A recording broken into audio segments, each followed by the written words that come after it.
Yo. Yo, what up, Fight World?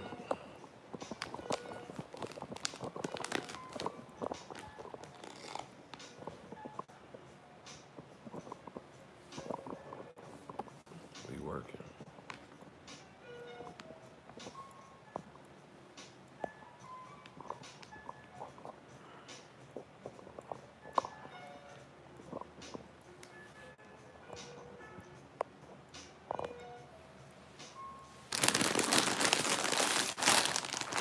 Isaiah, what's up?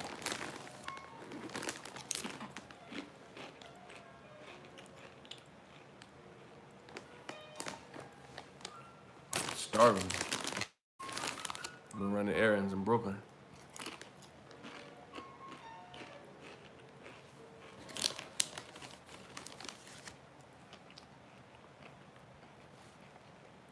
Walter, first degree. Damn.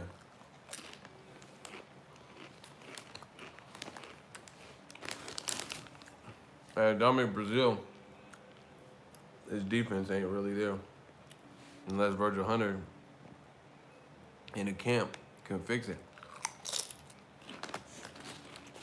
But Wilder can't be reckless.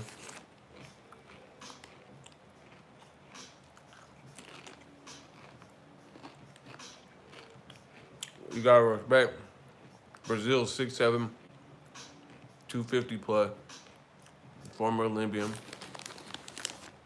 You know, you just can't be out there and be disrespectful.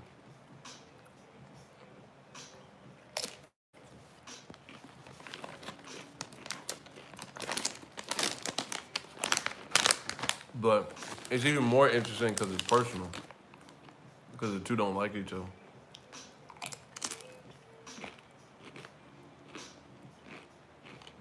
Black John, what up?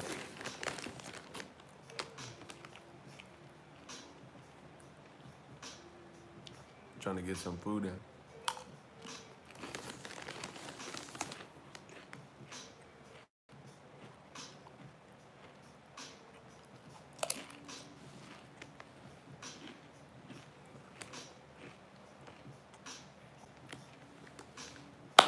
Fight week though, I'm pumped. We even got to the press conference. That last little stare face down, or the weigh-in face down.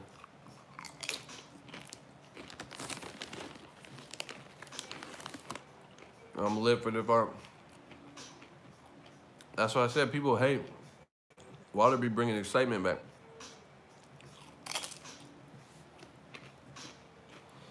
I don't know about y'all, but it actually feel like a fight week. I got a video coming. Anthony Joshua is in training camp talking about the Wilder fight. A hell of people on Twitter talking about, and social media, hey, Wilder said he wants to catch a body. Is this nice? Y'all some fucking snitches, bro. The game is full of snitches, bro. Ugh, he said he wants to catch a body. They want to see Wilder strung up and you know, crucified because he keeps saying this body shit. Who gives a fuck? I mean, I'm not saying it like I want to see something. That's his sentiments, but you act like you ain't heard no wild shit from no fighter before. These motherfuckers is crybaby snitches, buster ass snitches, buster ass bitches. Always got something. Oh, $70 for Mikey Garcia and Danny, knowing it's a good fight that people want to see, knowing they have fan bases that'll probably pay for it, you know, especially at the Staples Center. Like, stupid, man. And people want to complain and cry, bro. So you're not mad at Usyk versus Carlos Takam in Maryland. You mad at Danny Garcia versus Mikey Garcia potentially at the Staples. It's just, it don't even, we bring the game back, bro. People want to see another nigga hung. You already know how the game go. That's why we the voice of reason in the, you know, we're not gonna fall into the maddening crowd and just say what the people want us to say. We're not gonna just conform and act like we don't see the double standards and the bullshit. All these motherfuckers, all these racist motherfuckers and shit, They got Mike Tyson posters and T-shirts and tattoos and all this shit because Mike Tyson out here selling weed and shit. He's not a threat to anybody. I'm not saying that he'll still fuck you up, but what I'm saying is he's not a threat to the establishment. He's not a threat to current active fighters. If Mike Tyson was a current active fighter in shape and all that, and you had guys like Tyson Fury and Eddie Hearns, promoting guys against him, you would hear the same bullshit about Mike Tyson. Like so diehard Tyson fans. Once again, why did they wait for black fighters to hang them up and retire for them to start giving the praise? Oh man, Mike Tyson. Man, I miss some Tyson days. But during the Tyson days, motherfuckers wasn't saying that. During the Tyson days, they were saying he's a fucking brute, he's a caveman, a true savage, and he should have his license revoked because Mike Tyson was saying some raw ass shit.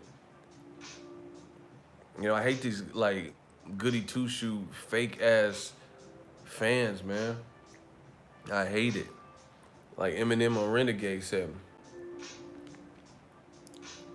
He said, and you look in the mirror and he said, see yourself as a kid again and you get embarrassed and I got nothing to do but make you look stupid as parents, you fucking do-gooders. Too bad you couldn't do good at marriage. Like, you fucking do-gooders. Too bad you couldn't do good at marriage. Eminem spit some real shit on that Renegade, bro. That's how these people act. Can y'all hear me? Can y'all hear me? I ain't seen no comment. Fucking YouTube tripping. Can you guys hear what I'm saying? Is there a lag? Are y'all cool? Y'all just listening? Shit, say something. I gotta know people are fucking alive. Anyway, it's just like Eminem said on that Renegade song, He said, basically, about people judging and stuff. He said, you see yourself as a kid again, and you get embarrassed, and I got nothing to do but make you look stupid as parents, you fucking do-gooders. Too bad you couldn't do good at marriage. You fucking do-gooders, bro. They want to act like, oh, I just care about the best versus the best. Oh, I just care about seeing great fight. Oh, I care about, boxing legacy. Shut the fuck up. These motherfuckers be lying. Because the first time where you see Triple G and people want to see him fight Charlo, which would be a great fight, much better than Steve Rolls, they don't have shit to say. Teofimo wants to fight Lomachenko. Now all of a sudden you don't care about the best versus best. Oh, he hasn't proved it. Okay, what about Pacquiao? Lomachenko fronted Pacquiao off and said Pacquiao too old. So you don't want to fight someone too young that hasn't proven anything. Then you don't want to fight Pacquiao because he's too old and he has proven everything that you could want out of a fighter. Set history, 8 division champ. It's like y'all looking shifty. That's why we came in and crushed the game. I've been crushing the building since Izod Socks. I might not stop. Places to cop. 76th floor, you can call me the dot. Oh my God. And I'm in Brooklyn too. Y'all got me feeling like Hove. He said I might not stop. Places to cop. 76 floors, you can call me dot. You get it? Dr. J, he was with 76. That was 76th floor of the joint. Ah, fuck it. It's perfect. Yup. Man, I'm on my Jay-Z. Spot by shit, my chariots fight, everybody took a shot in my body. Hove got flows, though he's no big and pop, but he close to how I'm posted when they got me fighting ghosts.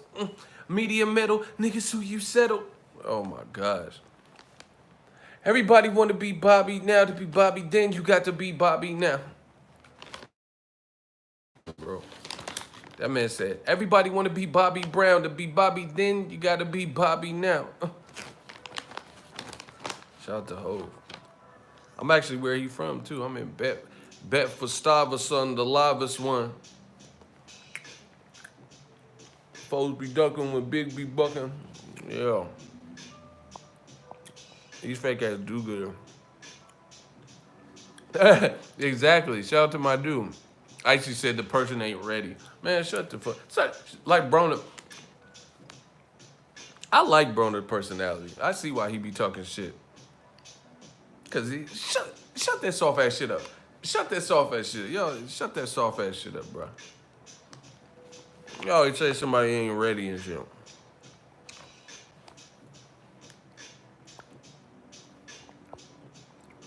Why all these YouTubers hating on Pacquiao Thurman? I don't care. I don't know. Name someone make more money than me that's hating on YouTube. That's what I thought. Okay. Fuck it. You know, so I don't care.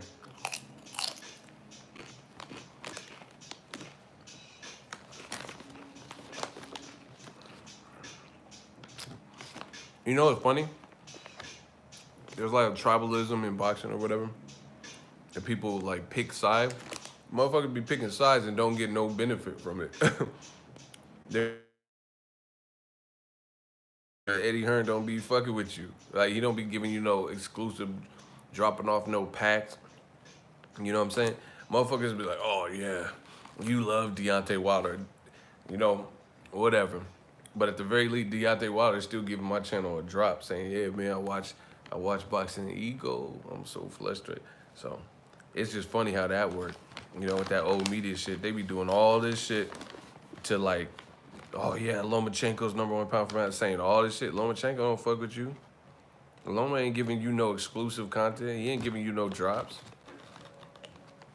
Cold game. Cold world. Try to tell him. You be doing all this to paint this facade that Lomachenko #1 pound for pound, and he ain't doing shit for you. He don't even know you. Cold world. But yeah, man, a lot of people want to act all righteous. I want the best versus best fight. All right, let's see Canelo versus Andre next. Let's see Triple G versus Andre next. You like best versus best? Okay. Why Tyson Fury bailed out the Wilder fight? You like best versus best. And you ain't giving shit to Tyson Fury for it either. Okay. You like best versus best. Okay. Explain that one. If you really about what you say you about, how's Tyson Fury fighting Tom Schwarzenegger? Ah, what are you doing? These people, how don't that affect you? That don't offend you, but you like the best versus best. You don't got no criticism. You don't got no criticism for that. You ain't mad. You just ain't saying shit about it. You know that shit trash. Basura. That shit garbage pail kids. And you know it. Tyson Fury's a good fighter. But that shit, this shit right here, you know that fight ain't what you want. This is what I'm talking about. They got foreign fighters fighting on American soil against foreign competition that nobody knows. So they have, I'm gonna say it again, foreign fighters that aren't from America, who have a name in America, not mandatorily, not like any type of mandatory anything, fighting foreign people to America, like guys who aren't from America, that haven't been built in America, that haven't been, American audiences haven't been privy to, and that's what they're trying to sell. And some big name fighting. The Zone paying Golovkin all this money. He fighting a motherfucker from Canada that nobody knows. Tyson Fury just come off making everybody happy, challenging Wilder and having this incredible story in 12th round, right? And he fighting Tom Schwarzenegger. This don't make sense, man. And old me ain't saying shit. They make it like I'm the bad guy because I'm keeping it real talking about this shit. Well, I'll be the bad guy. Y'all a bunch of fucking assholes. Huh? You need people like me to point your fucking fingers and say, that's the bad guy, man. I'll be the bad guy. I don't give a fuck. Say hello to the bad guy, man. Whatever. Y'all just don't want to talk about it. Salute you, talented bastard. Shout out to my dude Nelson, man. Me and Nelson go back like cornrows.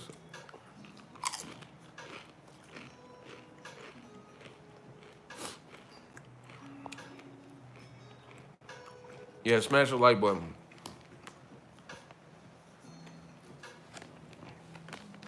So these fools could miss me with that. I just want the best versus the best, guys. No, you don't.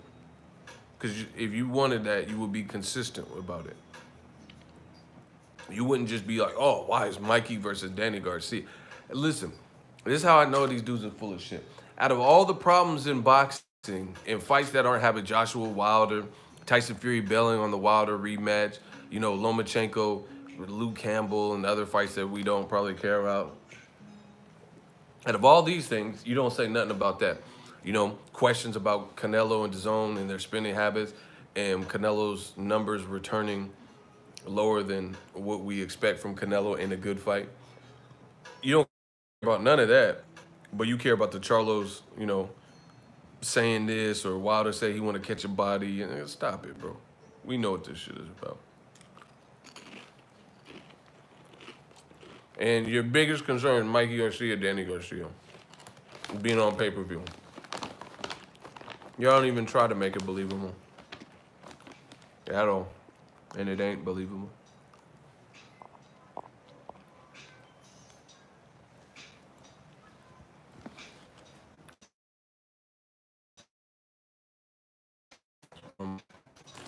I actually like Mikey Garcia, Danny. I think it's a good fight. The loser got to change their last name. No, I'm just playing.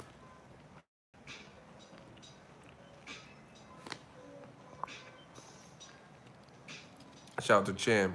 He said, I smashed it. Chan said he smashed.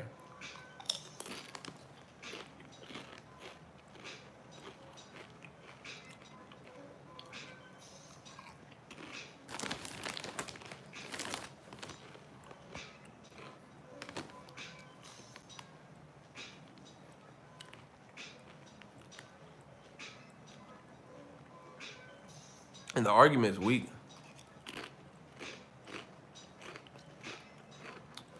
Get the fuck out of here. Look at O'Neal. Errol Spence need to move up and challenge J-Rock.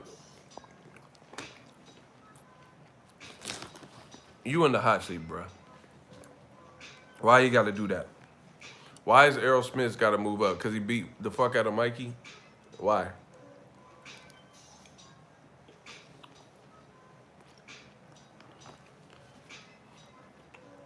Why you gotta fight J-Rock at 54?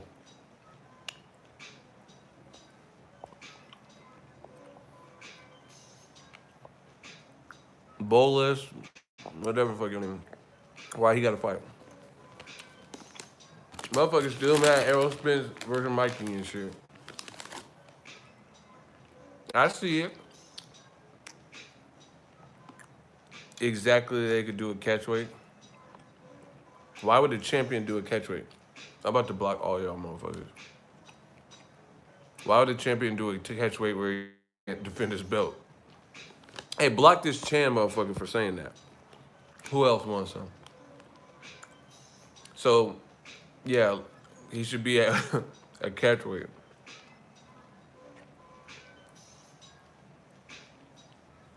Why should Errol Spence move up? Where's this Bolas dude?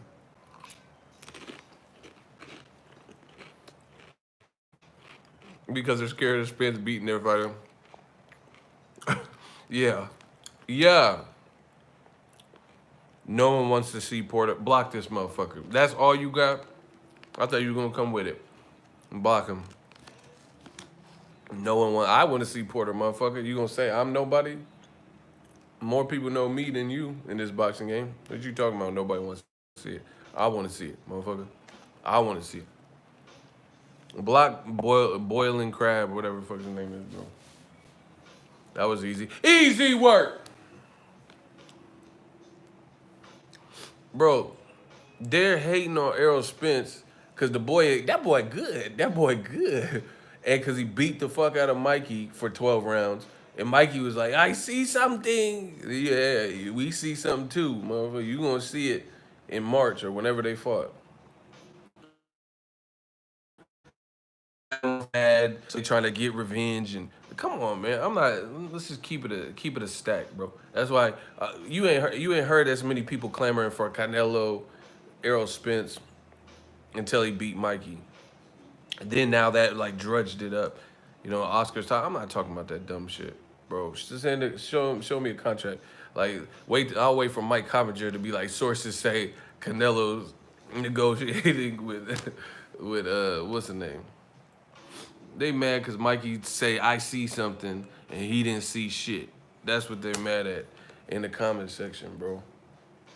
Talking about no one wants to see Porter. So old media is getting slaughtered so bad, they have to try to shit on rightful unifications with proven guys with the resume. It's not like Mikey like Sean Porter fought for a vacant title. Sean Porter's a two-time fucking champion. These dudes are so listen. This is great for us people. I told you I was gonna hold the charge. These dudes have nothing else. They have nothing else to do but to try to hate on a unification with a guy with a good resume. I told you, here's a news flash. Sean Porter has a better resume. Shout out to Black John. $2 super or $1 super chat. Appreciate you. Sean Porter has a better resume than Crawford, but they want to see Crawford. You can't justify that. You can justify, say Crawford's a beast, but you can't shit on Porter. I've already went through this several times. How can you shit on if two guys are champions, one has a better resume? Shout out to Black John, another $1 super chat. Appreciate you. If two guys are one belt champions, one has a better resume and has been at that weight and higher weights in the amateurs for longer, then how can you justify the new guy coming? You see how stupid these dudes are? They know this shit don't make sense. Shit. Hold on 1 second, y'all. I spilled beef jerky in the bed. Fuck. See, I'm frying y'all.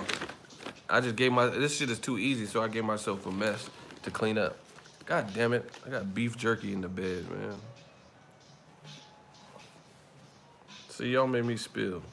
Talking that dumb shit. Ain't this about it? Some of it landed on my napkin, but not all of it. See, this what happens when y'all eat in the bed. Luckily, it ain't my bed. Yeah, I got raw hide all in the bed. All right. New media is destroying old media so much, their points sound ridiculous. And they don't even care. They don't care how stupid they sound. They're just like, yeah, man, I'm gonna say it. I'm still gonna say it.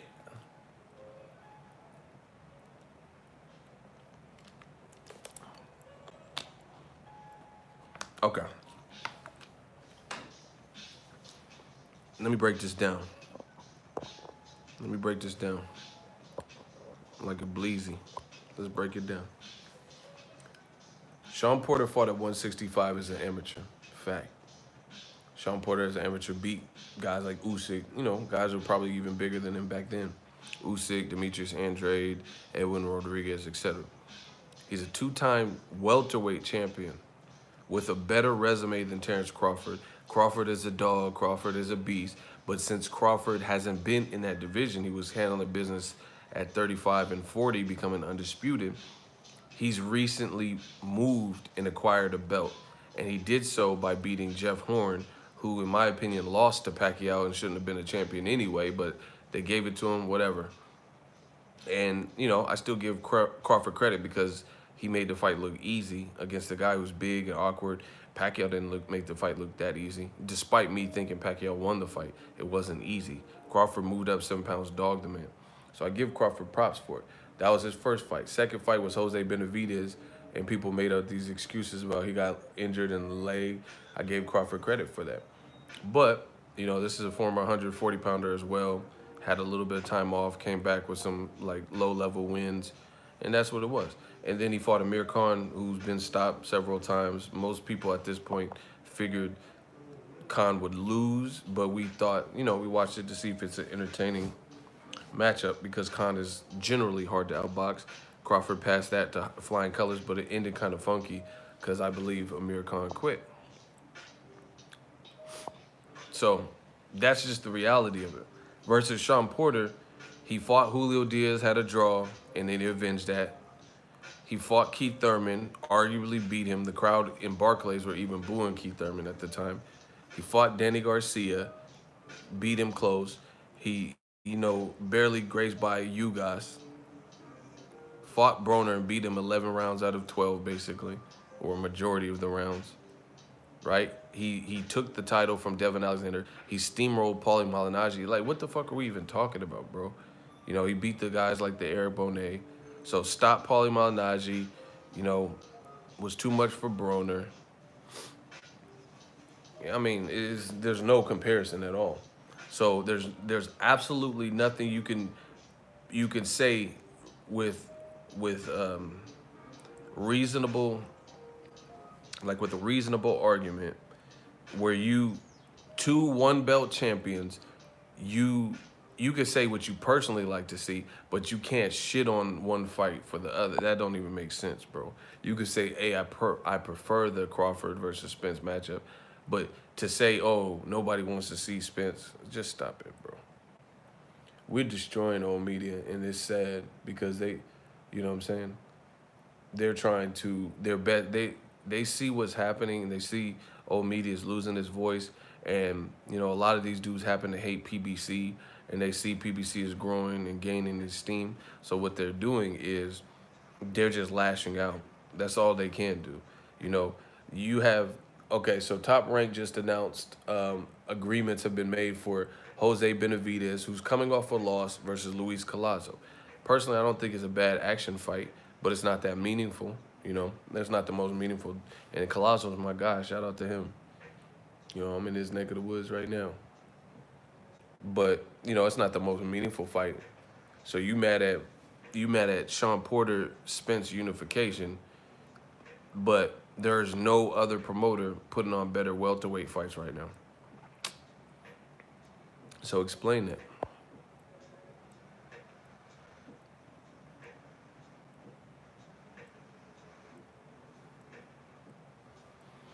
Exactly. No explanation for it. They know this shit don't make sense. They don't even try to make it make sense. They don't care if it makes sense.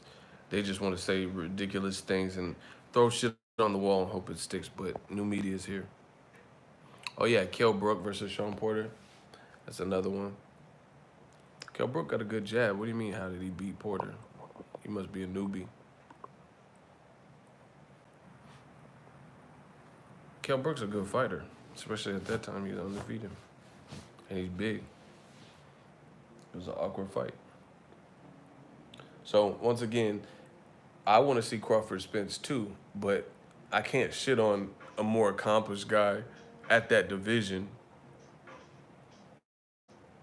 getting the nod first, especially when it's easier to facilitate. The only people complaining about that are, people who don't want to see PBC come up. Have these these matches that mean something. And here, you know what the thing is? The funny thing is this. I love it, I love it, I love it. When I say shit on my channel, old media is so stupid, they don't realize this key fact. Over is to be revealed who said what, and Jay said, there's only so long fake thugs can pretend. There is only so long you can pull this, try to, be a wolf in sheep's clothing and pull this charade out. So I don't even care because I say my shit, do my videos, I'm on to the next chapter, I'm on to covering the next fight, as whatever. But it's already etched in stone, everything that I say. It's very well documented. These dudes act like recorders and cameras and audio equipment don't exist. All this stuff we gonna see. And every time they say PBC was dying, they're running out of money. Then, well, how the fuck they keep coming up with these events? Like, don't say, oh, you sucking PBC's dick. Just explain, answer these questions. Fuck all that other stuff. Answer these questions. Because they try to distract you with that. Oh, yeah, you're sucking PBC dick. Oh, you're a PBC shield. Fuck all that rebuttal. That's all we want you to do. That's all you should be doing is thinking of your rebuttal. They said PBC running out of money and woo. But, they keep putting on matches. So, Showtime's going out of business, but they keep putting on matches. And those matches are more sought after, a lot of them, than a lot of the competitors' matches. So they never tried to explain. Like I said, they act like like they're, oh, nobody wants to see this fight. So once again, whatever you say and put on wax is gonna be revealed. If you're saying nobody wants to see Porter versus Errol Spence, then we're gonna see the numbers. They always have these like fabrications and falsehoods that they put out. For example, factually, Julian J. Rock Williams versus Jared Hurd, Swift Jared Hurd, on free TV on Fox outperformed and did better numbers than Top Ranks card with Miguel Berchelt versus Francisco Vargas, part two. And it had another rematch that was a good first fight, which was Isaac Dogbe versus Navarrete, right? So Top Rank basically had a rematch doubleheader on the same day. The Top Rank card peaked main event, Francisco Vargas versus Miguel Berchelt on ESPN, did 1,099,000, so under 1.1 million views at its peak. However, the same night on Fox, Swift Jared Hurd versus Julian J. Rock Williams did 2.1 million, 2.2 million, something like that, at its peak. So it doubled on the same night the viewership to a top ranked double header. The PBC, they had other fights, but it wasn't like a double header, like a rematch double header. Rematches typically outperform the first fight when the first fight was good. Isaac Dogbe was like knee how, so you would imagine people wanted to see the rematch because the first fight was good. So the proof is in the pudding. These dudes can say whatever they want. Oh, you're just a PBC groupie, all this stupid shit. But the numbers, you can say whatever. Men lie, women lie, numbers don't. The numbers tell you was cracking. How come Top Rank on the same night had on ESPN, which I don't know how many built-in subscribers ESPN network has versus Fox, but they're both big networks.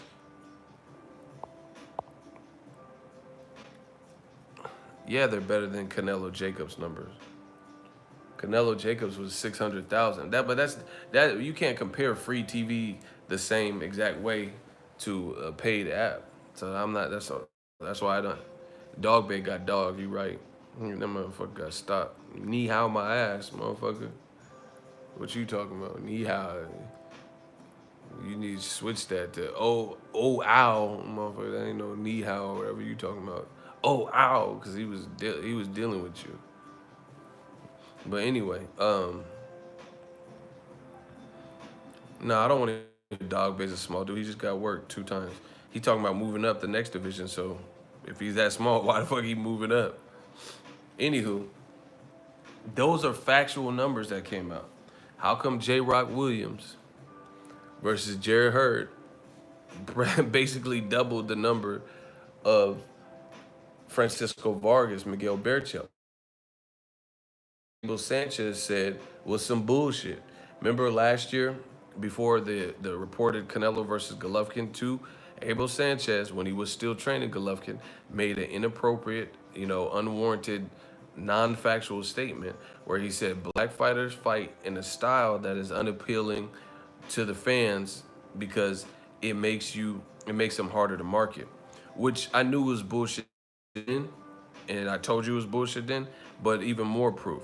Okay, so Francisco Vargas, since Abel Sanchez promotes Mexican style, Francisco Vargas and Miguel Berchelt, 2 guys who originate from Mexico, and they were throwing a high volume of punches with really no worry about defense, right? So how come that on a major network, ESPN, did half of the numbers of Julian J. Rock Williams versus Hurd, where J. Rock was more technically and fundamentally sound against a guy who's more, quote unquote, the Mexican style that Abel Sanchez be talking about? Explain it. So you had 2 guys who originate from Mexico in Arizona on a doubleheader, and it got outperformed by the PBC card with Julian J. Rock. Julian was throwing crisp, sharp shots. Da! Like he was throwing sharp shit. Jerry Hurd, not so much. Like, he's more like the bullying style, slapping with some of the punches, but show heart and stuff like that. Versus two guys who kind of have the same DNA, Francisco Vargas, which was also a rematch. That's how Berchelt became a champion. How come it got outperformed if Abel Sanchez, what he said last year, actually meant a damn. It made sense. Once again, it don't make sense. That's further proof. But I proved it last year when I told you. You say Triple G has quote unquote Mexican style, but he ain't never did no Floyd Mayweather type numbers ever. You know? So if you know what fans like, then how come Triple G's numbers have been terrible without Canelo? When Canelo wasn't there, Triple G's numbers have been horrible. So if you know what the fans want so much, then why his numbers aren't looking like Floyd's numbers, unless his best numbers have been with Canelo. But when he's the A side, his numbers haven't been anything to brag about. Here's another fun fact. More bullshit. How come Errol Spence, Mikey Garcia did better numbers than any of Triple G's fights outside of the Canelo fights?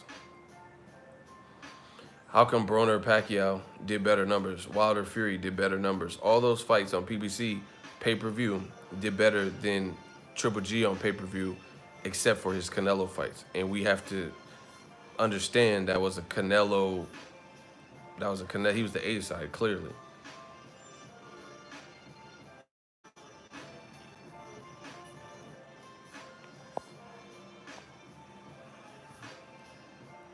So it's not making sense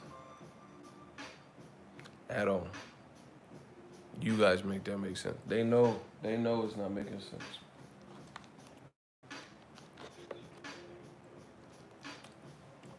So people can say whatever they want. PBC got it all planned out while DAZN is still winging it. Hey, y'all tripping. Hey, do we have any shooters in the building?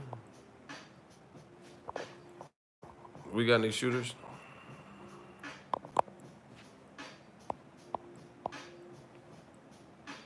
I guess that's a no. Get rid of Drake, Amara. Fuck what he talking about. Nelson, shout out to you. You talented bastard. What up, Danky? So yeah, like I said, that's the reality of what's going on. People can make all these accusations. Oh, you do this. Oh, you whatever you talking about. But at the end of the day, I don't understand why old media tries to navigate through the game in such a way, because it's all gonna see the light of day at some point. I'm eating and catching bodies. That's hella funny. There's only so long fake thugs can pretend. Like, there's only so long. Like, the numbers don't support, the evidence doesn't support what they're saying. Like the dude just now, earlier in the hot seat, he said nobody wants to see Errol Spence versus Sean Porter. So on free TV, when they release the numbers, who thinks it's gonna be horrible? Who thinks it's gonna be lower than Miguel Berchelt versus Francisco Vargas too? Let's do a bet right now. I'll bet anytime. I'll bet something good. Who believes if Errol Spence, Sean Porter fight on Fox free TV, that Francisco Vargas versus Miguel Berchelt 2 is going to do better numbers? Old media like the villains from Scooby-Doo. Yeah, we rip off that fucking mask. I would have got away with it if it wasn't for you mangy new medias. So once again, this is why old media is becoming extinct, because they have to know that everything that you say, and we're going to remind you of what you said.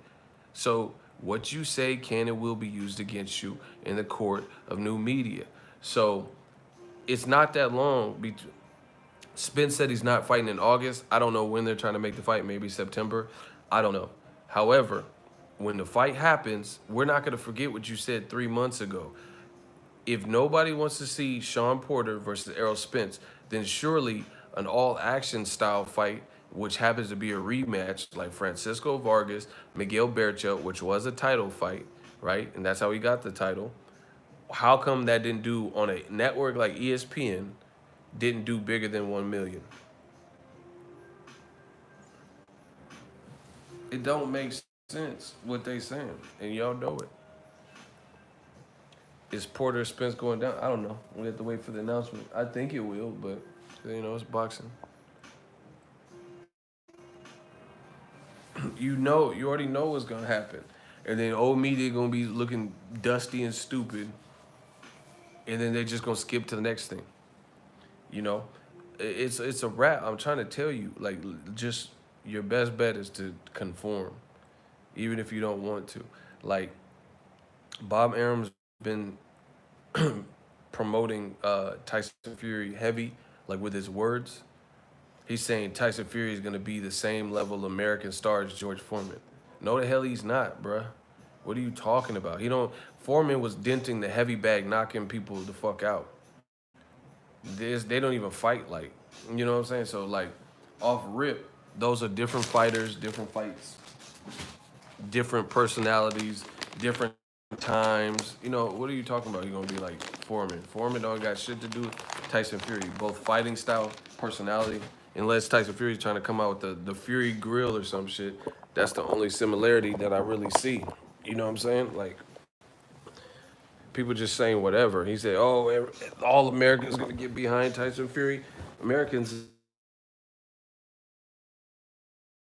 Fury because he ain't American champion. So how could he get behind him by and large when he's fighting guys like Tom Schwartz that Americans don't know? So once again, don't take my word for it. Let's see. I hope Tyson Fury versus Tom Schwartz numbers come out so we can see how they were. But if they do it like Crawford Khan, where the numbers just don't come out, then sometimes no response is a response.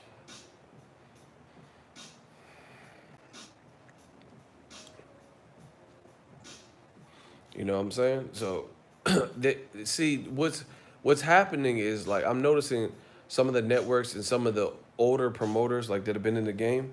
What they're doing is they're not, in essence, they're not keeping up with the times. They're not keeping up with the times in the sense of they're like over promoting, and like, promotion is good, but you don't want to put too much on it. You don't want to make it thick. You know, you don't want to put it on too thick. So what's happening? Like, Top Rank does this. I feel like there's some people, certain people, they over promote them. Like, they oversell what they have. Like, I used this example before. If I start dating this chick and I'm like, yo, I just met this fly chick and she's a vixen and she looks so good. I would I would rate her on a scale of 10, but she ain't a dime, she a quarter. I need a bigger scale, and I put it on thick, and then you see her and then you're like, she cool, but she not like the you can't build something up so much to the point where when people actually see it or try, like, I've seen movies like that. I've been to restaurants like that where somebody really vouched heavy. They vouched heavy and said, "Yo, this restaurant, they got the best pizza I've ever fucking had." And you're like, "Oh, word?" And then you go there and the pizza cool, but it ain't like earth changing, and you know a couple spots that are way better than that. You know what I'm saying? That's because everyone has different tastes. But when it comes to, like, the over promoting, it doesn't make. He said the bitch average as fuck. That's what I'm saying. Like, you, man, you setting yourself up for failure when you over promote like that. Man, she put Halle Berry to shame, and then when I show you her, she looked like fucking boysenberry. Her face is all pimpled up and shit. It ain't no fucking Halle Berry. This look like Poison Ivy, motherfucker. It don't look like no goddamn berry. It look like Barry White, motherfucker look like walrus and shit. Ain't no fucking Halle Berry. Halle Scary, maybe. It look like Michael Jackson when he turned to the werewolf and shit. I'm not like other guys. Ah! Like, hell no. Thriller looking ass. Fucking Letterman jacket looking ass. Fuck is you talking about? Michael with the zombie makeup looking ass. Dancing in the middle of the street looking ass. You know what I'm saying? I hate these ugly ass witches. Yeah, he look like Donatello from Ninja Turtles and shit. The bitch got the stick and the purple bandana on. She look ugly, bro. She look like cowabunga, dude. You live in a sewer and listen to a rat, Master Splinter looking ass. Hell no, I hate these ugly ass bitches, bro. They be ugly, breath stink. Hell no, bro. You look like a turtle. Secret of the ooze, go ninja looking ass. Go ninja, go, go. Secret of the ooze, what the fuck? Freddy versus Jason looking ass, bro. She don't look like Freddie Jackson. She look like Freddy Krueger. She look like Fred Savage. The bitch face is savage. You know, the Wonder Years. I wonder how you been around so many years. Motherfuckers didn't roast your ass. Anyway, yeah, you can't build something up like that. Like Lomachenko, I keep telling you, he's a good fighter, but they're like over promoting. Like they're making it like yeah, oh he's I'm just saying like Muhammad Ali, God rest his soul. He's not Muhammad Ali because someone told me he was Muhammad Ali. You get what I'm saying? Like what I mean is I'm not. I don't revere Muhammad Ali the way I do as a true icon. They're doing a little HBO show I gotta watch. I still got HBO, but anyway, I don't revere Muhammad Ali as an all-time goat and great based on somebody told me that he was an all-time great and a goat. I revere him because he could fight. You know, he went to the Olympics. He stood for something as a man, as a black man in America. You know, he was about the people. He has a ton of quotables. He's an iconic figure. You know, his defense was on point. He moved. He set the tone for a lot of shit. The trash talk and bravado. I shook up the world. This man is ugly. His face so ugly, the sweat dripped down backwards to stay away from his face. You know, I fuck with Muhammad Ali. I'm too fast. I'm too pretty. I shook up the world. Shout out to Sergio. But it didn't come because somebody told me. We got a super chat from Sergio. Ego, what's good from Philly? Who you pick? Garcia. I'll rock with Danny. Talk about Danny, champ of the world. He tried to set me up too. Motherfucker, yeah, I'm from Philly, Ock.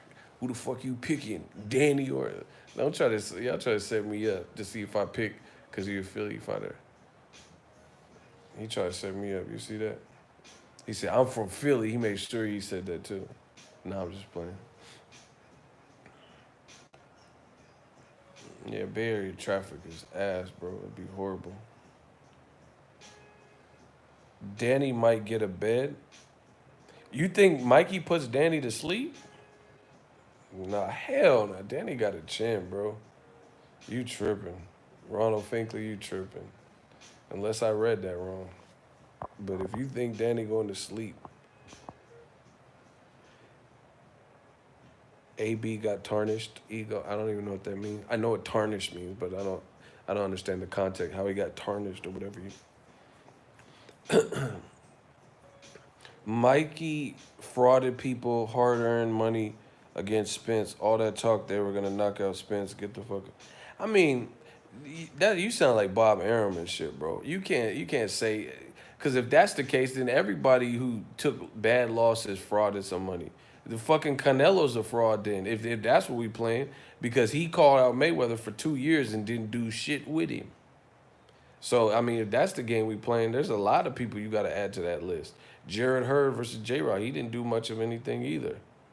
You know what I'm saying? You can't say that he frauded. That's too harsh. Y'all not the same type of fan as me, bro.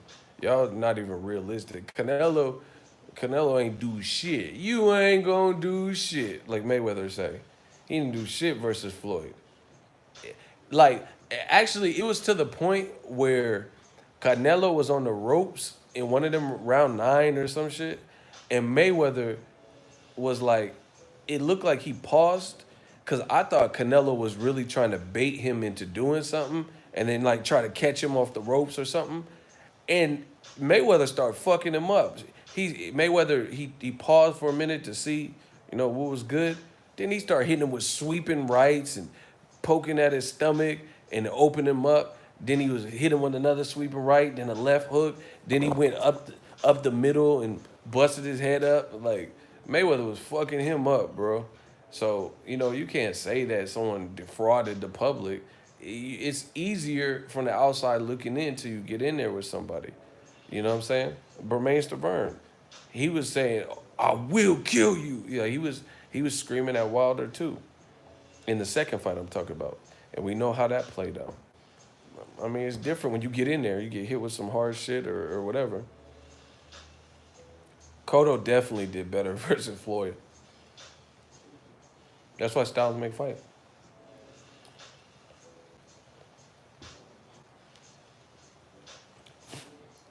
Mikey probably thought it was sweet until he got in there and seen Errol was better than what he is. And I told you, like Golovkin. I don't. For this is my opinion. But I'm judged that he got like almost 40 fights, and I never seen him use it. And he should. If he had this crazy defense, why wouldn't you use it on the Canelo fight? Why wouldn't you use it on the Jacobs fight? Versus Errol Spence, people were hard on him saying he don't have a head movement or his defense is this, but he's only showed you a glimpse because he's been able to get everything done pretty seamlessly, fighting how he wanted to fight. So you see you often don't make it to the Olympics like that if if you're not prepared or something for the different styles. Shout out from Nike warehouse headquarters in Portland. Shout out to Portland. There's a lot of stuff that happened in Portland. Like a lot of like Under Armour, different places have headquarters there. What's the thing? Wilder versus Dominique. Who you got? I gotta pick Wilder. Nothing against either one, but Wilder. He just seems like he has the momentum.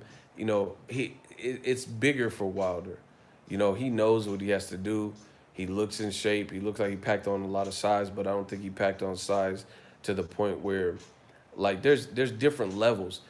I don't feel he packed on, bulked up and packed on a restricted size. You know what I'm saying? Like Amir Khan when he fought, Amir Khan, I don't know what he was thinking versus the Canelo, because when he moved up, when he bulked up for Canelo, that didn't look good. Like he didn't look like. It looked like I don't know. I wasn't.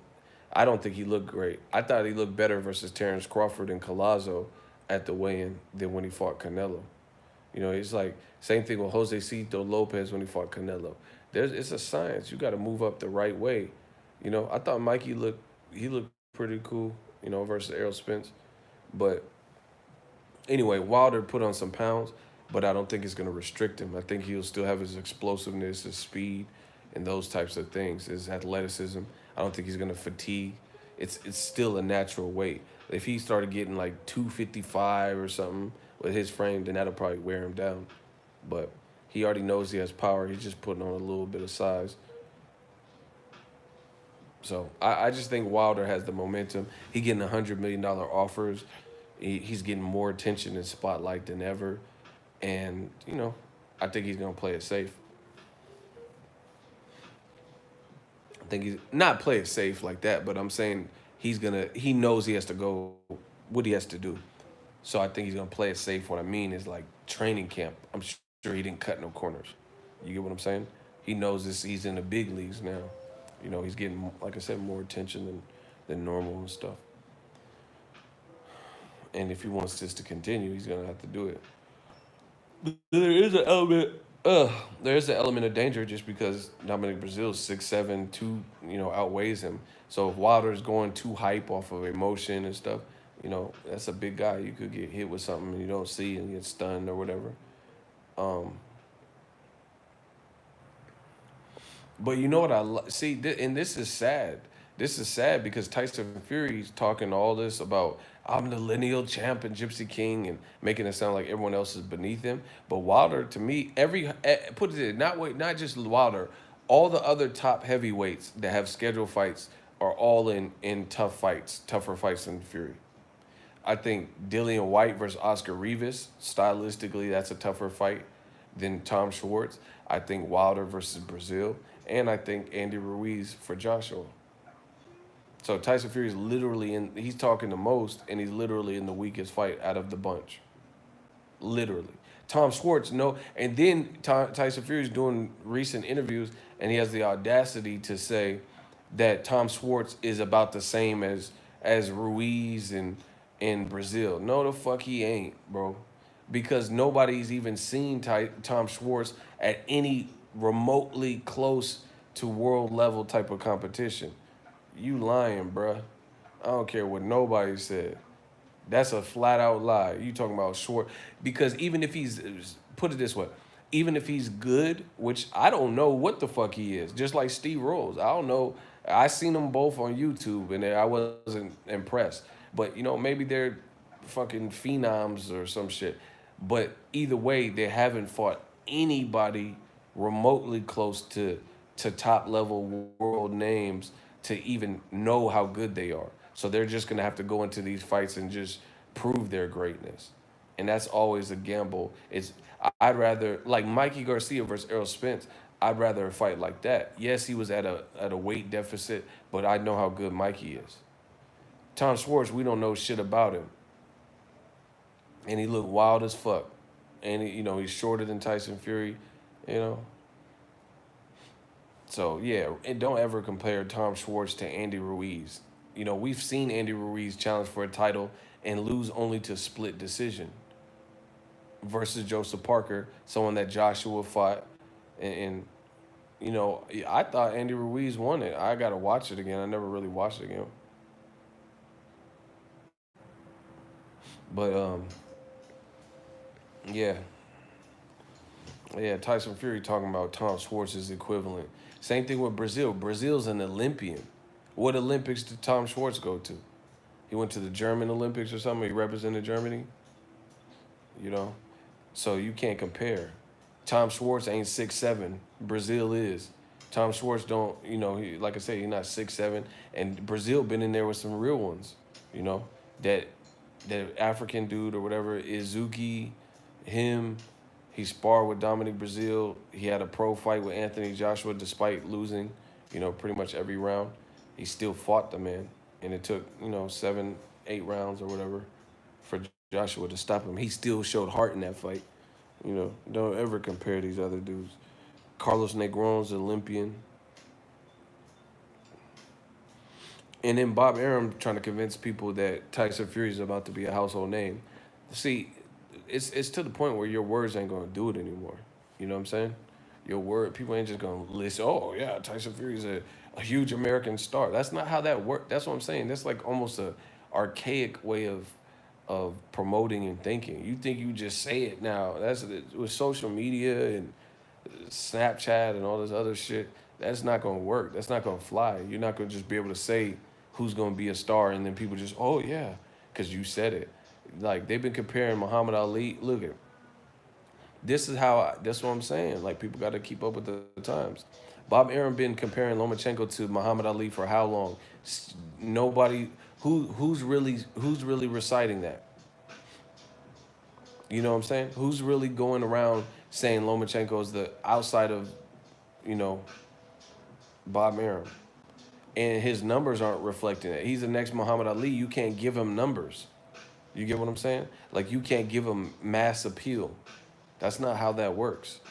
So it's beyond that. It's beyond that. And the same goes for the counter argument, the reversal. The reversal is this. They condemned Wilder and said he ain't no star, but he's trending. Wilder's name is trending in the United States of America as we speak on Twitter. And it's days before his fight. He also, look. Oh, wow. I don't know if I should have screenshotted it.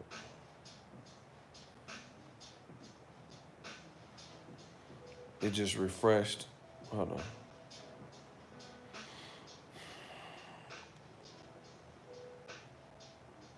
on. I think I did screenshot it. Anyway, he was trending.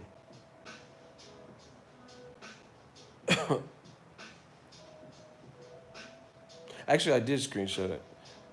I'll probably make a video about it. But anyway, Wilder is trending.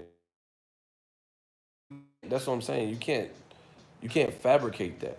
You could tell people all day that Lomachenko is Muhammad Ali, but I don't mean people are gonna believe you. And it's obvious they don't believe you because your numbers, his numbers ain't nothing crazy. It's funny they put Lomachenko on ESPN Plus now. No, I didn't watch the Ali documentary. I just talked about it earlier. Wilder's in it though. That's what I'm saying. All that other stuff that old media be doing, that stuff that don't work anymore. Nobody's gonna agree to that. Nobody's gonna become popular. Like, okay, for example, I have a popular YouTube boxing channel. But if I keep telling you guys to watch for somebody and you don't see the potential in them, then no matter how much you guys trust me,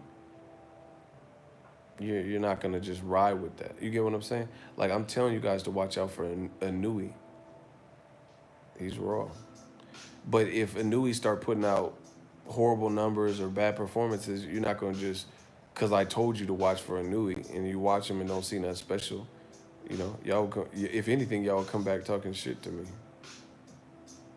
Bob has stated that all fighters will fight on ESPN national television and then the app once a year.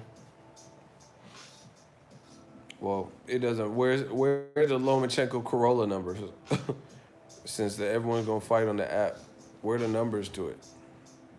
See, the only reason why would you hide the numbers unless they underperformed? Why? If the numbers were respectable or great, wouldn't you tell everybody about it? Like, yo, Lomachenko did 4 million streams.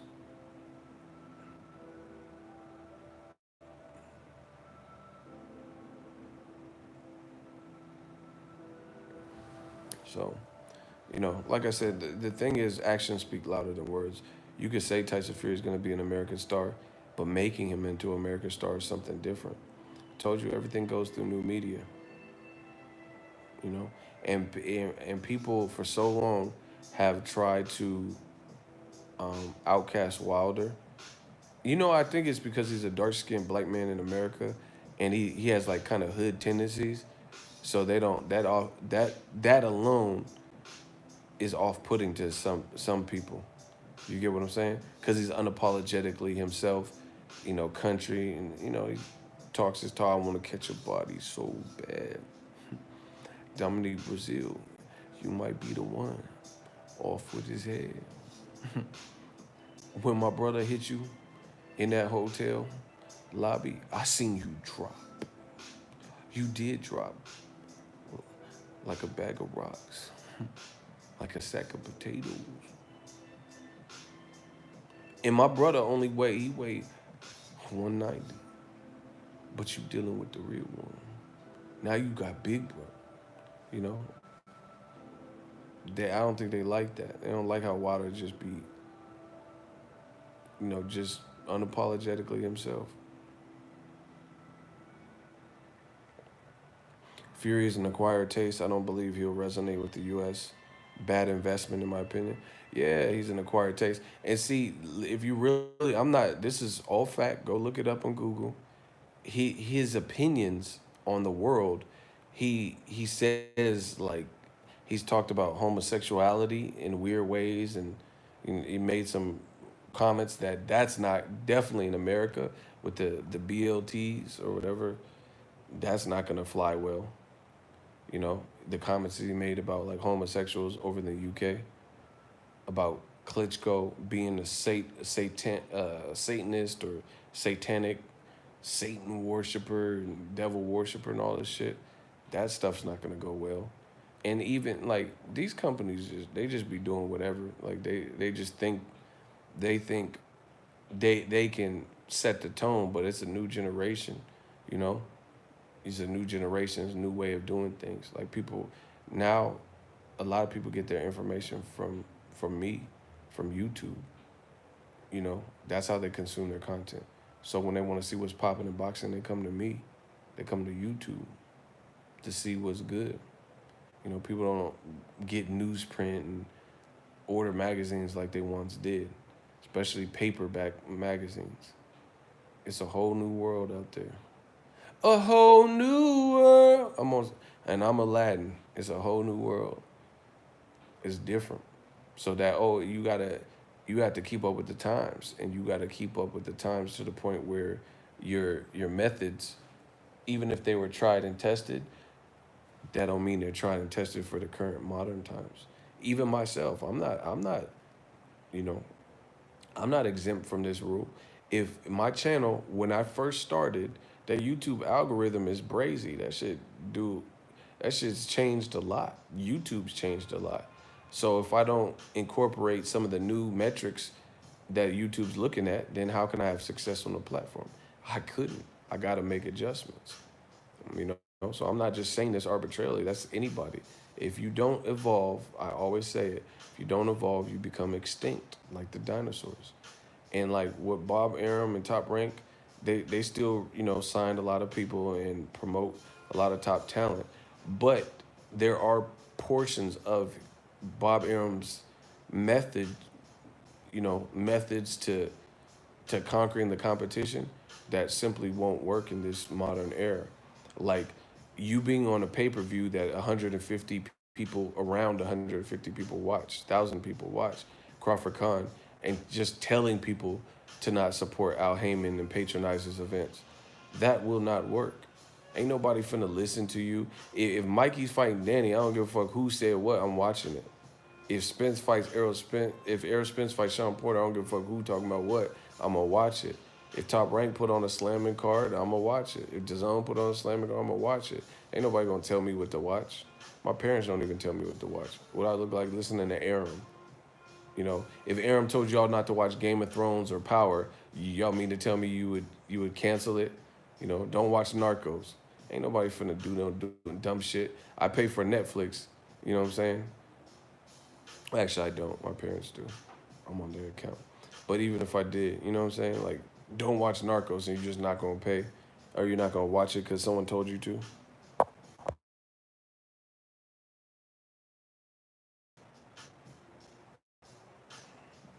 Takes time, but, you know, I'm happy. It just lets you know it shit ain't easy. You know? But, yeah, some of those methods, like, you think Tyson Fury is going to just be an American star because you said he is? People have to connect with him. And here's the other thing. Tyson Fury, people don't even, the jargon is different. So how's he gonna connect with Americans? Americans don't even know what the fuck he's talking about with certain slang that he uses.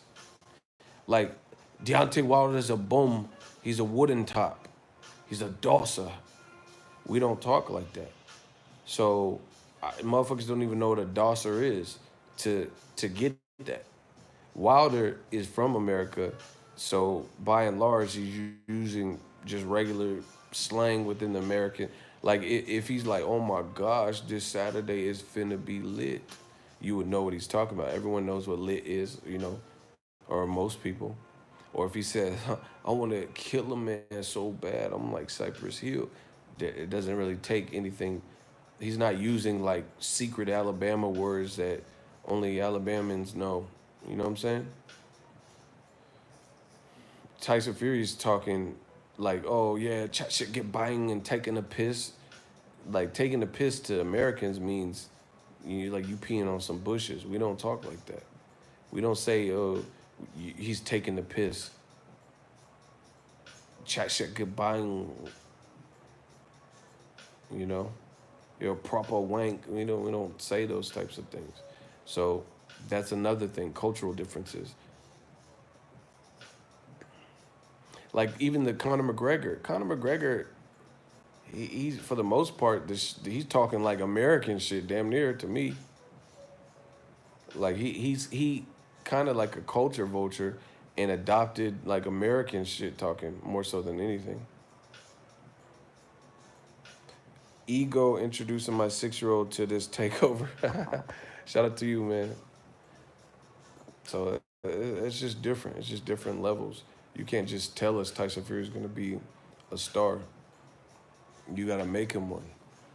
And people, and like I said, people got to resonate with who he is, his values, his ideal. And I don't think he's off to a good start fighting, not fighting the American champion that he just had a really good fight with, in favor of fighting Tom Schwartz, who nobody's like. Why is that even in Vegas? Why not even do that in the UK? How are you making him a big star by putting that on? How does he become a big American star by fighting a guy that Americans by and large aren't familiarized with? I don't understand the game plan. Like you could have at least picked Bryant Jennings or somebody that Americans know.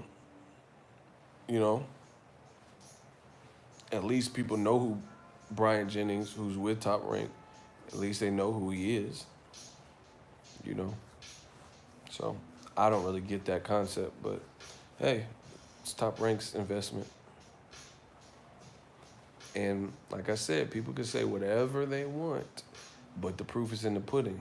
I'll let you know if this fight is lit in the Barclays because I will be there. And y'all gonna see it from the weigh-in and shit. We gonna see.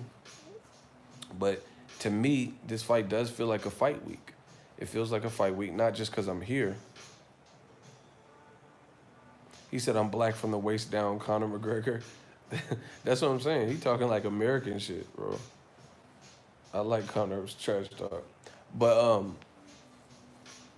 it feels like a fight week. You have Dominic Brazil talking about Wilder. Wilder saying he wants to catch a body that's making his rounds. He's on First Take. I think it should come on the next couple of days. Anthony Joshua is responding to the Brazil fight. You know, it's weird because, like I said, maybe it's just that time in boxing where it's a change in the guards. To me, this fight feels like more of a fight week than Canelo versus Jacobs. I'm not lying to you. I really feel that way. And I'm not saying it just because I'm here. I'm talking about, like, even if I wasn't here, just what I'm seeing on social media, people are actually talking about it.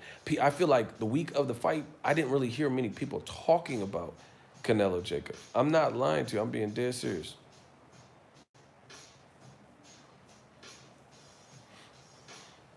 I literally didn't hear that many people talking about. Like some people were talking about they didn't even know he was fighting this week, or they just got a reminder and shit. I'm like, damn. So it is what it is. They try to deny Wilder's star power, but he's getting there. He keeps inching away at it. Man, we taking this game over, man. A lot of culture vultures and shit. Oh, speaking of culture vulture, so I watched the DJ Vlad for my hip hop heads. I watched the DJ Vlad interview because I fuck with some of the people he interviews, like Trey D and different people. But one of the dudes I like that he interviews is China Mac. This man Vlad is out of pocket. Like he getting to the point where I want to just hear them interview. I just want you to ask questions or whatever. Like it's his show, so he could do whatever the fuck he want. But he seems like he wants to be the star. He wants to hear himself talk, but he don't realize that people want to hear your guests more than anything. Like he's like over talking some of them and telling his personal opinion on what he would do in situations. You know what I'm saying? Like, motherfucker, we don't care about that like that. We care. See, like it's different. Yeah, I seen China Mac Eats. I subscribed to his YouTube. That man had me craving ramen and shit. I actually went out the next day because I got an Asian market right next to the crib. Well, not next to it, but like, 5 minutes away. I went and got some noodles. Um, but anyway, so Vlad is talking about China. He's talking to China Mac, and Vlad's questionings be like, Vlad be acting like 5-0. You know what I'm saying? Vlad says something. Okay, so in case you don't know, China Mac's the Asian dude. He almost sound black, and he spent the better part of his life in prison for wild shit, whatever. Look it up. But anyway, he was talking about, he's like, yeah, you went and researched Nipsey Hussle after he passed, started listening to his music to get a feel for his message, blah, blah, blah. And he's like, yeah, yeah. And then he asked China Mac, he said, so if you seen Nipsey Hussle's alleged shooter, which we feel is Eric Holder, you know, he's like, if you seen him at the corner store, he was in Queens on the run, what would you do? So why would you ask a felon if he would resort to violence or do something to a guy who was on the run, on camera? That just seems like that's like a setup, bro. That's a setup. You asking a convicted felon who spent a lot of time in prison, like basically if he would shoot, pop at somebody, that just sounds suspect. Because Trey D, he was like, yeah, if I thought I could get away with it, I would have popped him. Trey D is a felon too, but he just said it. So now you're gonna just ask everybody that question? That's out of pocket, bro. So China Mac, he's smart. So he was like, I'm not answering that. I'm not gonna answer that. And then Vlad is like, okay. So let's just say if he did this and blah blah blah, and you seen him at the corner store, would you call the cops on him? So he wouldn't tell you what he would do to the Nipsey Hussle shooter, and he's like, oh, you just gonna force me to answer it? He's like, you a trickster, you a trickster. And then he was like, Vlad was like, okay, so you won't tell me what you would do, but if you seen Eric Holder and you knew he was responsible for shooting Nipsey Hussle, then would you call the cops? And he's already told you in past interviews his stance on snitching. He said if someone shot his mom, he wouldn't snitch. He would live by the code, and he'll figure out, how to resolve the situation on his own without involving the authorities. So now you're trying to set him up to test his gangster basically. I just thought that was weak. He said he wasn't gonna answer it, which he's right for not answering it. Then you try to try to catch him up to see if he was a snitch, like see if he'll go back on his word of snitching. And then he didn't play the game. And then Vlad said, oh, because I talked to Trey D, and he said he would have shot if he thought he could get away with it, he would have killed Nipsey Hussle's shooter. And then Vlad was like, so I guess some guys are just built different. So it's like, man, you trying to test this gangster now. Now, because he didn't confess to harming this dude or shooting him or snitching, you trying to compare what some other motherfucker said because the other person said, who happens to be from L.A. L.A.'s and in gangs, you talking about some two different worlds. So just because Trey D, L.A. gang member, say he will ride for the, put one up for that's different. China Mac ain't in no L.A. gangs and shit. And he tried to compare it to make it look like China Mac was like, oh, see, some people would have shot him, but if you don't want to, then that's weak, bro.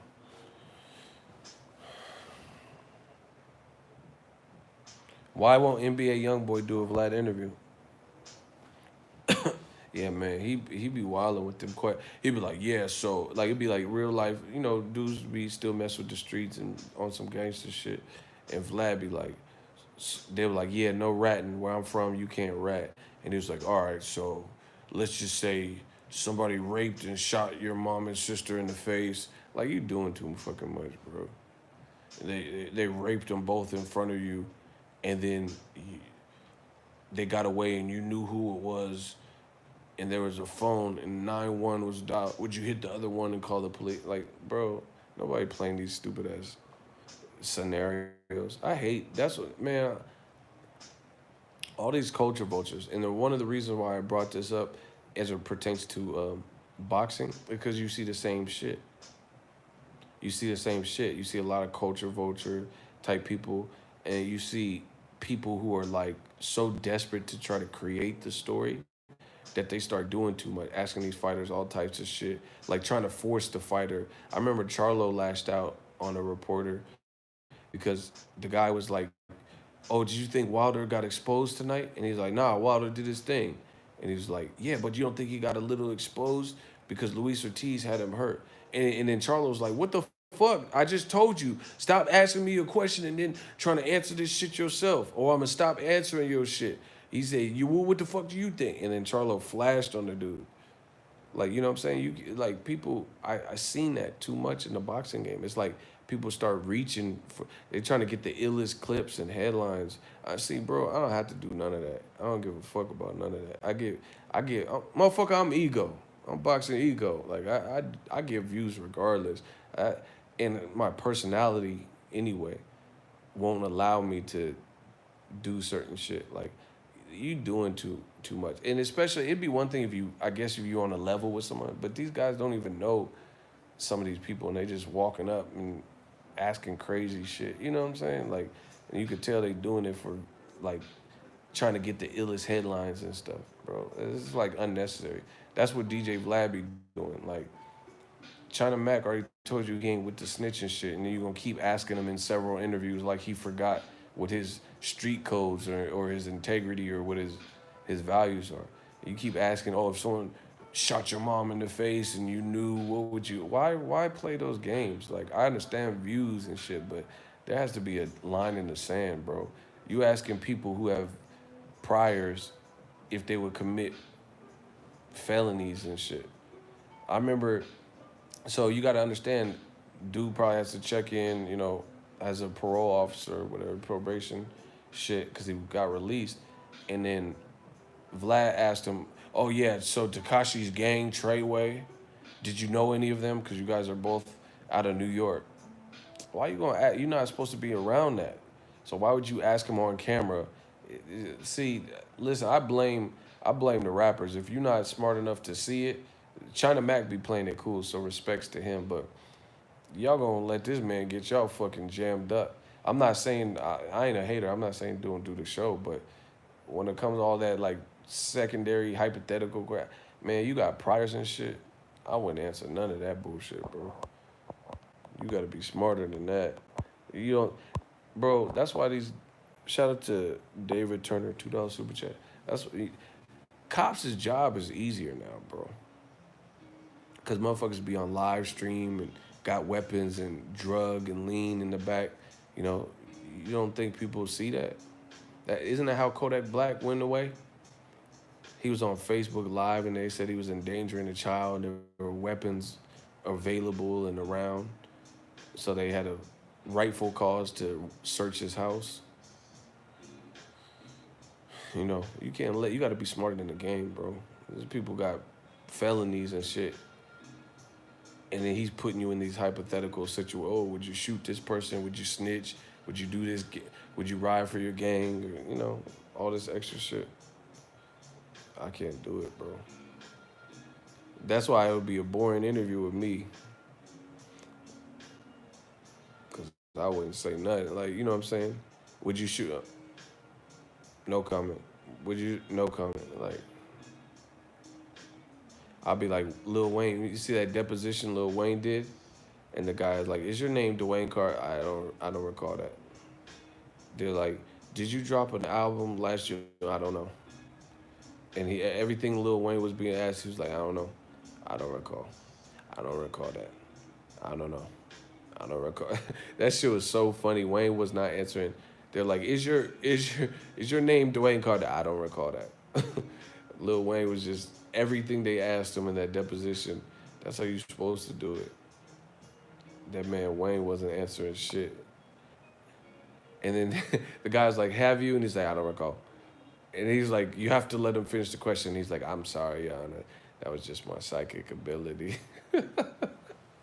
That shit was funny. They had it on World Star on like TMZ. That man was not answering shit, bro. Yeah, but I wouldn't let somebody ask. That's what I'm saying. But you see this in boxing too, which is why I'm bringing it up. You know what I'm saying? You see it in boxing. There be like people, and they're purposely trying to instigate fights with other fighters, like they're the matchmaker, like just little schoolgirl shit, like just weird shit. Oh yeah, you heard? Hey Tevin, you heard Tank was saying this about you. and he didn't even know about it. And then you running back, and then you run to Tank, try to get his, And I just talked to Tevin 2 days ago, and he said this, and it's like these motherfuckers is doing hella extra for the views. It's crazy. Like you need views that bad, bro. Like I mean, if it's known beefs and stuff, but people be like snitching. I don't know. It just be weird. It'd be real weird. Like so, that's my little rant. Vlad be asking, "Oh, someone shot your mom in the throat and killed her in front of you, and then took the family van." Like you doing too much, bro. Like that's not even a conversation that I want to have. You fucking anybody doing anything to my family. I don't play hypotheticals and all that. Me personally, I'm not really with all that. That is same thing with boxing. People, oh yeah, if Triple G was black, you would do. No, we're not doing that. I'm not. I don't care about if Triple G was black when he ain't black. Fuck is you even talking about? Let's talk about what the actual realities are. Oh, if Triple G had an afro, you wouldn't say that. You would love the Steve Rose. Get the fuck out of here, bro. If Triple G had an afro, you would love the Steve Rose fight. You just made that dumb shit up, bro.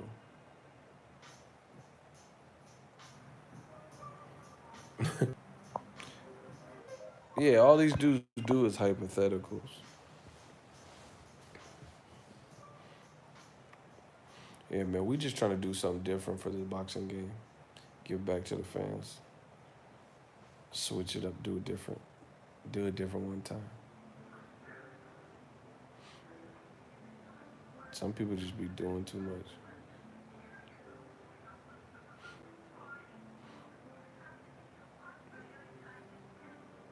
Well, he ain't black, so try again. See, that's what they always try to do. Like, they make up these fake scenarios. Oh, you wouldn't be saying that if blah, blah, blah. Stop. How you going to tell me what I would do in a situation that's not real? Did you cover the IBF mandatory of the video you made? Yeah. I mean, I don't really like that. I don't understand it, to be honest. How the fuck Canelo got ordered a mandatory 30 days to fight, and he just won the belt like 2 weeks ago? It's doing too much. Then on top of that, Derevchenko just fought. He just fought for the title. How the fuck is he still ranked so high to the point where this shit don't make no sense? The IBF is bugging with that. How Derevchenko, unless Golden Boy wanted that and told him to do it, and then put it out there publicly. Nah, that's weak though, bro. Derevchenko just fought for a title. How the fuck he eligible for a fight already? Danny Jacobs beat him for the title. He fights one fight, Canelo fights one fight, and they gotta fight each other again for the title. That's stupid. I was born ready. I, I'm sure I will. I was born ready. That sounds stupid, bro. Hey, hey, the zone man. Hey, you gotta do something. But that puts the zone in a bad spot though. So that puts him in a bad. Okay, it's all fucked up. The zone. Hey, I told you the zone curse strikes again. Y'all don't want to listen to the zone curse. Y'all not superstitious. Here's why. The IBF ruled that Canelo got to fight Sergey Derevchenko. In case you guys don't know, just listen up. IBF ruled today. They ordered Canelo versus Sergey Derevchenko. They have 30 days to negotiate. Otherwise, they're gonna force the fight or go to purse bid or whatever, right? So that means Canelo's next fight in September might have to be Sergey Derevchenko. So let's look at it from all angles.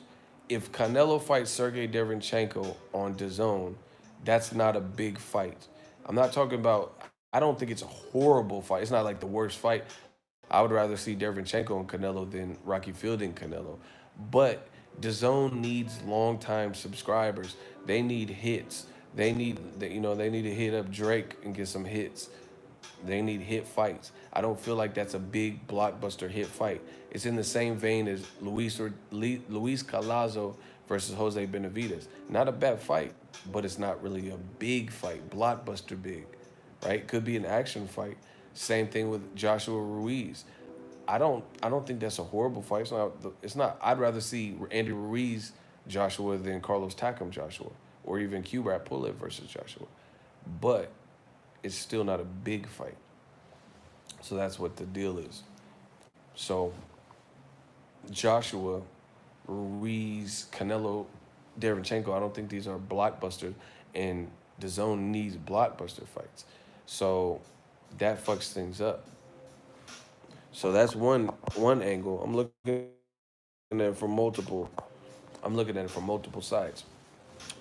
Then the other angle is this: Canelo said, "I want all the belts at middleweight." So if they press him and don't give him some kind of exemption, if he doesn't fight Derevchenko, then he would opt to fight Golovkin presumably, and lose his belt like Golovkin lost his belt. So that's not good either. You undisputed, then you're gonna be in the same position as Golovkin and get stripped of the belt, and then now you have one less belt. Now you need two belts instead of being one belt away. So that's not a good look either. So any way you slice it, I don't really like this because I don't think it's I don't know. I don't like that. So if you fight Golovkin and get stripped, then now you're fighting for two belts, and then the belts get more spread again. Or, the best case scenario is if if they don't want to do it, and they holler at the IBF and get an exemption. But who knows? Behind the scenes, Golden Boy might have reached out and wanted the IBF. That might be who Canelo wants to fight next. You know what I'm saying? So Golden Boy might have reached out to the IBF, and then now they're doing it all publicly. And because you have to understand, I firmly believe there are certain people that are in bed, not literally, but it's the saying. There are certain people that are in bed with these sanctioning bodies because it's just everything seems to go their way. Like when Joshua Wilder was so close and Wilder's team agreed, out of nowhere, the WBA said, no! They're like, no, you got to fight, you got to fight Povetkin. So you would have to be a fool to not see that. So I wouldn't be surprised if something like that could be, if Golden Boy wants Canelo to fight Derevchenko, that could make sense too, because then that's the fight that they want. That's what they want to put it in. And now they're already planting the seed so people can't be like, oh, why the fuck is he fighting Derevchenko? Boo. You'd be like, hey, it's a mandatory. We had to do it. You get what I'm saying? So I'm not naive, and I wouldn't doubt it if some of these companies want the actual mandatory because they know their fighter will beat the mandatory and it's just a fight, and they're using the mandatory situationing and their relationships with the sanctioning bodies to pull for these fights and to get them done, and they're using it almost as a scapegoat so nobody can blame you. Oh, it's a mandatory. He has to follow his... Joshua's done it. I think Lomachenko did. Because look at it. Lomachenko, he had two tough fights, tougher than normal, at lightweight with Jorge Linares, and then he had it with Jose Pedraza. Then conveniently, he has to fight 100-1 underdog because it's his mandatory in Anthony Corolla. Just when he was about due up for a break. He didn't... Why? How come conveniently he couldn't have fought Teofimo next? They just called the mandatory right at that given moment. So I think a lot of these promoters are working in conjunction with these sanctioning bodies, and the fight that they want to make to avoid certain other fights is they want to fight the mandatory. Because that got called entirely too quick. Canelo and the IBF, he just won the belt 2 weeks ago. How the fuck you got a mandatory within 2 weeks? You know what I'm saying? So, anyway, behind the scenes, you can't prove what's going on, but I definitely wouldn't be surprised. I can definitely picture people using the mandatories as... Because, okay, put it this way. This is to add to my theory. How come when the mandatories are so good, there's always excuses to not make them.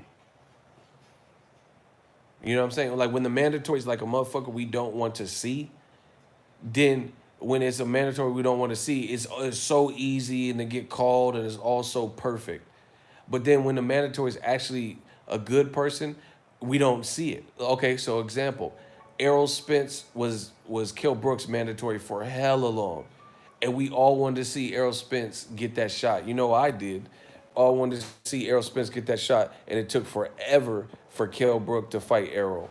You know, he had eye exemptions and all types of shit. Charlo been Canelo's mandatory, which would be a great fight in Texas or anywhere else in the world. And Charlo's been the mandatory for how long?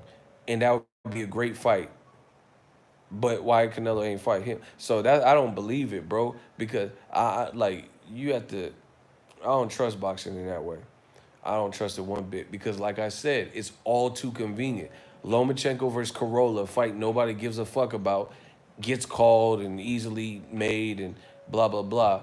But then when it's a good fight like Charlo and Canelo, the motherfucker been a mandatory for a year and a half now, and we don't get to see it.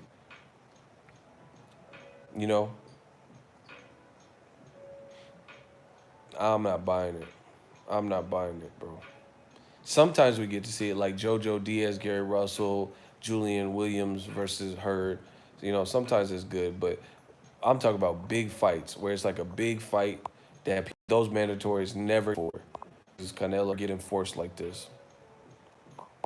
Shout out to James, $2 super chat. You need a break, ego. You've been working too hard. Nah, I'm good. I'm good right now. And I'm in bed just chilling.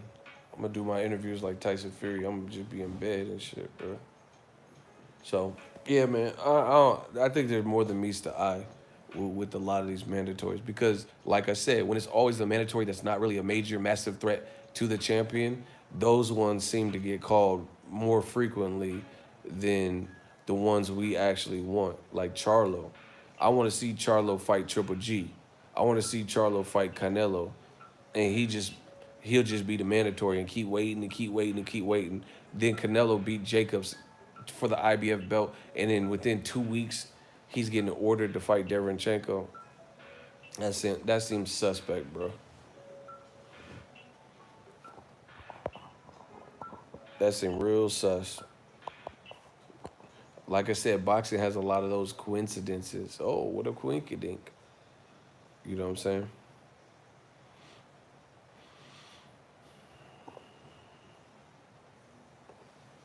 So I think promoters pull that mandatory card when it's convenient. But either way, this kind of fucks up the zone and Canelo's next move. And see, I blame the zone though too because they didn't make Triple G versus Andrade, or they didn't just put Andrade on ice and then have him fight Canelo in September. They put him in with this Selesky fight. They should have just made Canelo Jacobs winner fight Andrade because the unification would trump and supersede um, a mandatory. J Dog making them Rice Krispie treats. Yeah, so I don't know. I don't trust that type of stuff.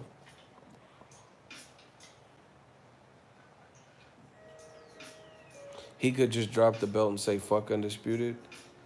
I don't know. I don't know what he's gonna do, but that's stupid because he told the whole world that he wanted to be undisputed. So now you're going against your own very words, your own goals that you said were your goals. So I don't agree with that. He told the world his goal was to be undisputed. So now you just made it harder if you drop the belt. All that for a Golovkin trilogy. I don't even want to see the Golovkin trilogy. That fight can happen way down the line. I don't need to keep seeing them fight each other, bro. So it'll be interesting to see how it plays out. I'm about to get out of here though. I'll let the kid. We got some more stuff coming up. Fight week. Wilder, Brazil. Wilder said he want to catch him a body. Press conference is tomorrow. Ain't no one trying to see Canelo Triple G. That's what I'm saying. DAZN's in a tough spot because they need long-term subscribers. And I think Honestly, I think a lot of people are kind of out of touch with what the fans want at this point. You know, if they listen to new media more, the people higher up, they'd be in better shape. But they trying to just do what they want, their own thing. And the thing is, Canelo, Triple G, I feel like a lot of people are over it. You know, I feel like a lot of people are over it. And Triple G, I mean, DAZN thinks that Triple G Canelo is gonna save him, but they're not even aligning it where people would even respect the third fight because he didn't have to fight Andrade to make it for undisputed, and he's fighting a guy like Steve Rolls. That doesn't build no real excitement. Like if he gets past Steve Rolls, that's like Vanas Matarosen. That isn't like, damn, he just knocked out Derevchenko or he just beat Jacobs in a rematch or Charlo. I must see the Canelo fight. But if you stick to the script, if these higher ups stick to the script, they'll get better results. Just make the fights that make the most sense, and then the money and all that will follow. What they're trying to do is plan it out how they want to plan it out. And that's not how it works, you know? Everybody wanted to see Charlo versus Hurd just last year, but seeing how J-Rock came out and beat Hurd, if they were to make Jermell Charlo, if he gets his belt back, versus J-Rock or J-Rock versus Tony Harrison, then I think people would be happy because that's a natural progression in order of, that was destiny. Nobody's going to be like, oh, I want to see Charlo Hurd, when they could, if they don't win. Hurd lost, and then if Charlo loses again, then that was written. That was that's the way it was written. So I think if boxing sticks more to that instead of trying to, what boxing tries to do, the promoters and stuff, people in suits, they try to manifest destiny. Like they try to manifest what's going to happen and put, oh, Canelo had a tough fight. We hope he gets past that. He's hard to be in the scorecard, so as long as he doesn't get knocked out, he should be good. But no way do we put Triple G in there with Andrade because that's a risk. We don't know if he'll win, and we want to make Canelo Triple G3. But I think the best thing they can do is do what's right for the sport, and everything else will follow.